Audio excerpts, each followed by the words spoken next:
All right, guys, we're at stop number 2 to Bass Pro Tour, and we're at Lake Travis in Texas. Looking forward to today.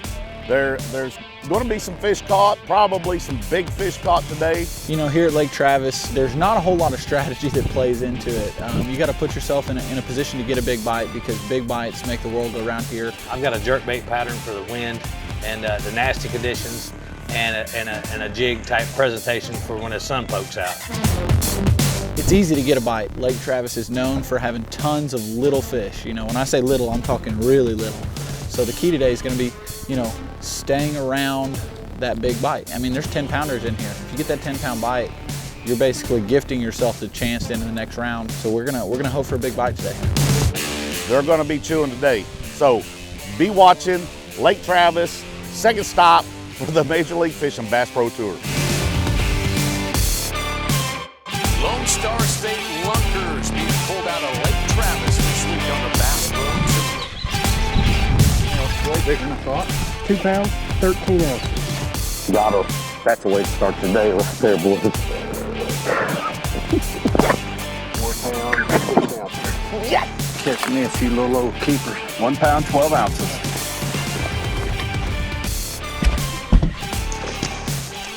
How about that one? Look in here. Bellows gill, baby. 6 pounds, 14 ounces. Oh, almost a 7-pounder.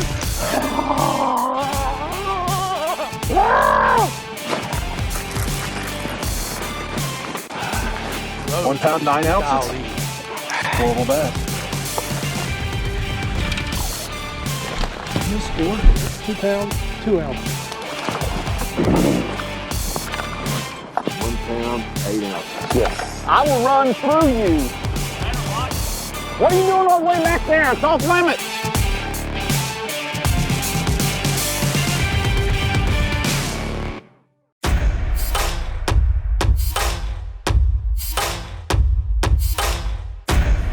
Group B, we're about to get started here today, and I'd love to get out there and, you know, catch them quick this morning and catch me 15 or 20 pounds that first period and make it a easy day beyond that. That'd be good. Man, I'm looking forward to getting after it.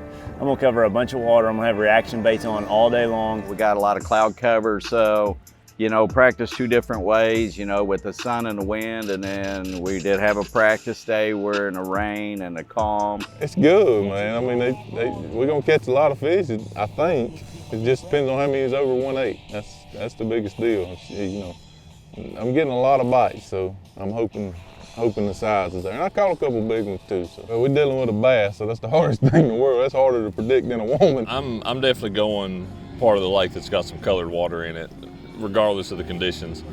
I like fishing where that water's got less visibility, and that's where I'll be for the whole day, no doubt about it. I prepared for this event weeks in advance, you know, looking at maps, watching the weather down here, watching the water levels. I need to be prepared mentally, be at the top of my game throughout the day for every bite, because I never know when those big ones are going to come, and make sure I get those in the boat, get them on those scales, put them on that score tracker to move up that leaderboard as far as I can.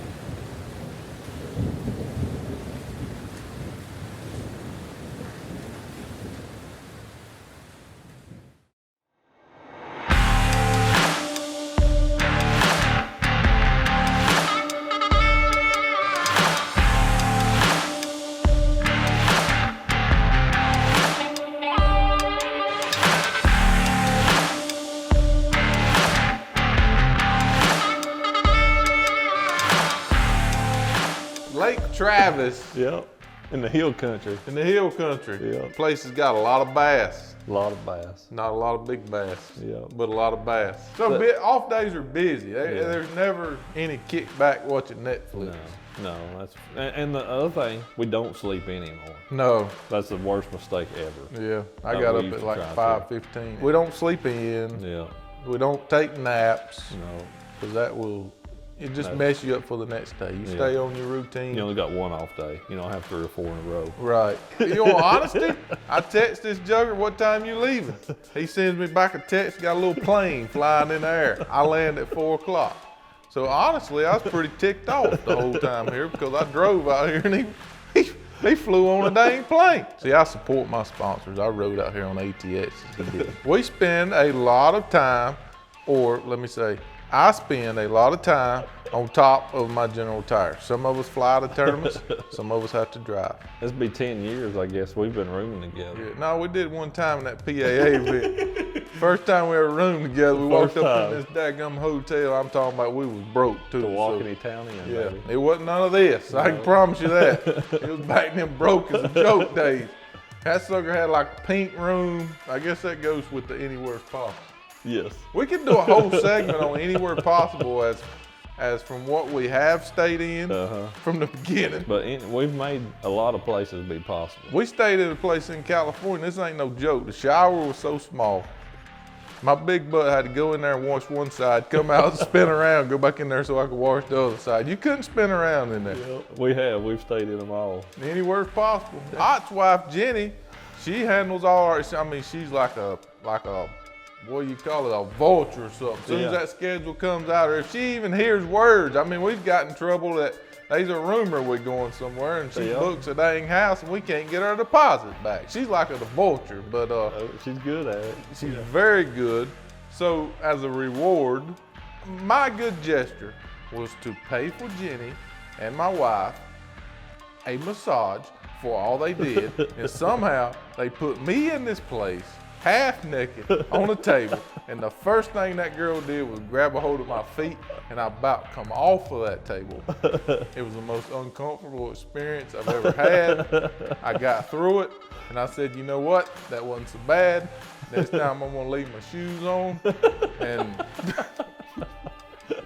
she's gonna work on my shoulders, which my shoulders take a beating in this sport, and yeah, I'm good. I'm experienced. Keep your shoes on with the massage. That'll be a first ever. Well, I'm gonna do it.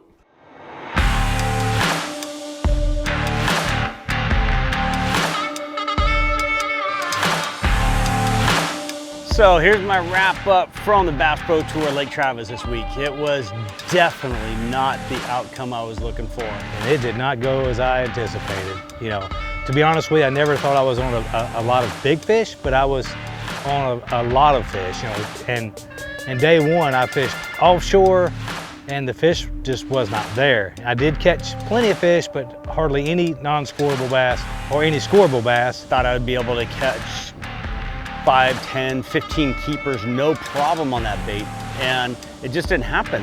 It is what it is. You don't always catch them, and you know, I'm just happy to just have a decent event, I guess, and move on to the next one. I'm gonna pack it up, head on to the next one. Until then, tight lines. You guys have a good one.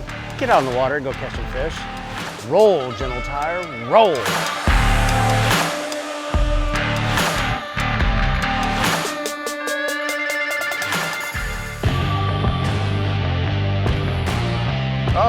Day 2. So we're fixing to go. It's windy this morning. Excited out here to get day number 2 going here at Lake Travis, and you know, like I said, we're going to take this Lucas Oil General Tire Bass Cat and let her eat and run around this lake. You know, one thing I noticed running over here in the dark this morning, there's buoys everywhere. You know, the first day running here, the sun hadn't shined enough, you know, during practice and all the times that I've been here. You can look out through here, there's buoys flashing everywhere now. I guess that the solar panel on top of those buoys had enough sun yesterday, so just the conditions are completely 180 from what we've had. The good news is I had a really good first day. I don't have to catch a whole lot to move on to the knockout round, so hopefully, I hate to say hopefully, or I hate to say it's gonna happen, but hopefully I do what I need to do this morning, make the knockout round, and then I'm able to experiment and practice a lot today for the knockout round and see just how much the rain changed the conditions. I need to catch a few today, but if I can catch 6 or 8 pounds, I think I'm good to go. So that's my goal, is to get out there and hopefully have a really quick morning again and get myself safe above that Toro cut line. I do know the water came up, right? Rain comes down, water comes up. That's what happens. Rain comes down, water comes up.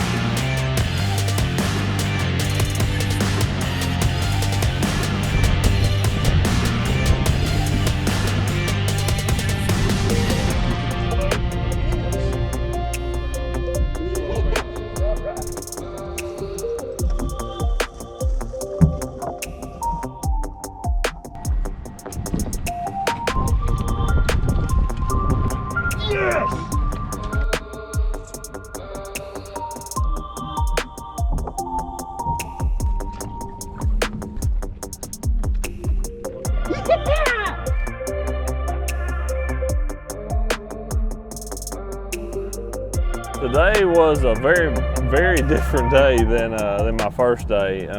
Besides the conditions, you know, we had a lot of rain the other day, and today bright bluebird skies. Well, today did not go as I had planned originally.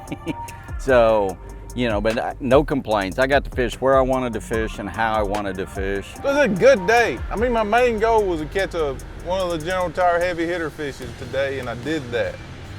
And then I had some more areas I wanted to see if I could get bit in, and I did that. So I don't know what else they had left to do but to eat and go to bed. Didn't cover a lot of water, but I fished really slow and very thorough. You know, I lost a couple nice ones, got broke off a couple times, but you know, I feel like it was the right thing to do. Obviously, I made the cut and one of the bigger bags of the day, so excited to have what I had and be moving on to the next round. It may take more than 15 pounds, but I like the conditions we've got for tomorrow. I'm just going to go fishing, and in the area of the lake I've been fishing, I'm just going to go there and go fish and see what happens. No regrets. Like I said, it was an honor to come over here and just be able to fish the thing to start with. So, you know, take our lumps, get ready, go back, regroup, and head to Eufaula for the next MLF Pro Circuit event.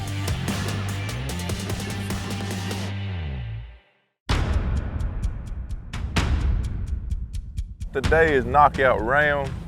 Top 8 make the championship. That's the goal. The only plan I got today is to fish a lot faster and cover a lot more water than I have the last 2 days combined. That's my plan. I'm going after it. I think 20 pounds is going to make it, but you know, it's hard to say. Somewhere between 16 to 20 pounds. My plan is I'm gonna try to chase this shad spawn a little bit this morning. It hasn't happened all week. I just know this time of year it's due to happen. What's happened is we run around like chickens with our head cut off. We got a good opportunity. Thank the good Lord for the good week, and I'm gonna try to weed them out today.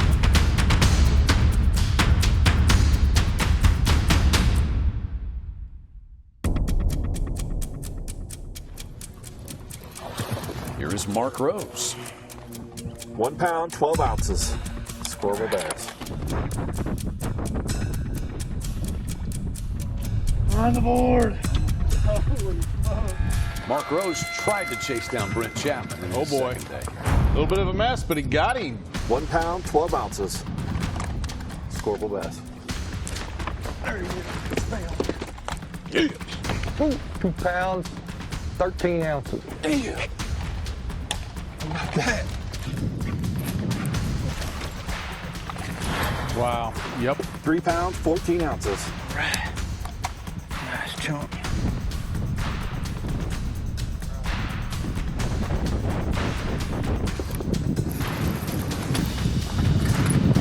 £2, 2 ounces. 110.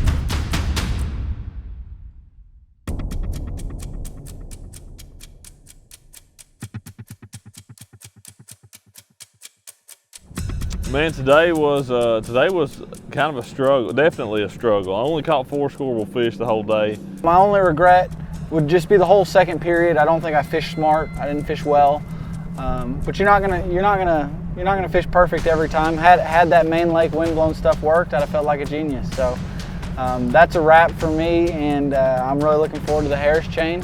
It's going to be a totally different ball game there. Well, in hindsight, I could have, you know, not been so pig-headed and fished a little bit shallower. You know, first day I just tried to cover way too much water, and I really felt like up the river was going to be a really strong player again, and I didn't get up there till late. Looking back, I should have got up there sooner and just committed to it probably. What I would have done different probably is get in a better get ahead. I fished kind of slow with that shad spawn this morning. I should have been going, and Wheeler jumped kind of in a rotation above me. I knew a marina that had a lot of fish in it, but I thought it got a lot of pressure, so I decided to fish some areas this morning, just regular docks. It was a bad decision this morning, then I played catch up all day. I got close, but the catch-up bottle ran out. I would bounce between the bank and docks, Ned rig, swimming a jig, different kind of stuff, and I actually pulled up to a dock where I caught a 313 on the first day of competition, and I skipped a swim bait under that dock, and when I put the reel in gear, a fish had it, and I set the hook, got that fish in, it weighed 314, and I know for a fact that it was the same fish that I caught on the first day of the tournament. What I could have done differently growing up is throw a shaky head. And today I chose the day of all days, and I'm 48 years old, to throw a shaky head. Caught a couple on it. You know, I probably should have picked that up a long time ago in my career, but I don't like throwing that crap. You know, I stayed within range of the cut the whole day of that top 8, but just was never able to get quite in there to get it done to make that championship round this week. But all in all, a good tournament. But yeah, going to Harris Chain, man, just want to keep the momentum rolling. You know, if my worst finish of the year is a 22nd place here, it's going to be a good season.